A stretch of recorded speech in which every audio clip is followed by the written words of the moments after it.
काय करायचं असलं नाही कुत्र्याला तुम्ही पाठीशी आहेत का नका तुम्ही पकडलात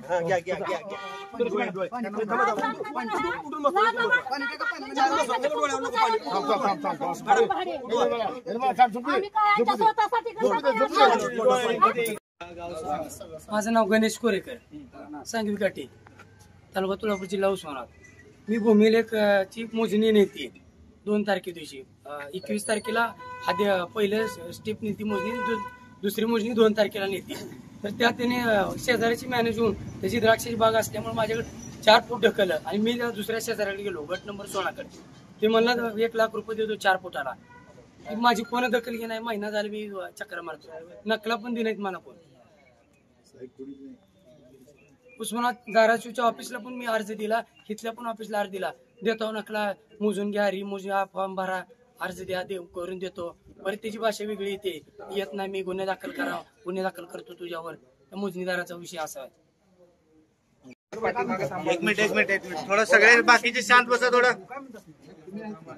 माझं नाव बाबूराव भागुजी रोकडे कुंभारी, माझी कदमवाडी चिठ्ठी आहे. तरी 3 वेळा मी पैसे भरले, माझा न्याय होत नाही. याचं जायचं काय ते उद्या या परवा या म्हणजे आमच्यासारख्या सामान्य माणसाला खेळवीत न्यायचं. कारण काय ह्यांचं म्हणणं आहे, काय पैसे पाहिजे, काय पाहिजे, कशासाठी एवढे हेलपाटे घालून आज 3 वर्ष झालं मी हेलपाटे घालतो. साधी आहे मोजणी, साधी आहे, काय कोर्टाची नाही, काय नाही. हे कशासाठी होतो? आली की आम्हाला आमचा विचारच करीत नाहीत. म्हणजे असा नियम आहे का मोबाईलवर ते वरने याचा मोजणीचा ह्याच्यावर मेसेज असं म्हणून आम्हाला खेळवालती. कारण काय आहे, 3 वेळा पैसे भरलेले आहेत मी, एक अर्धेबार नाही भरायचे कुठवर. 3 वर्ष हेलपाट करतो मी. पैसे किती भरलो?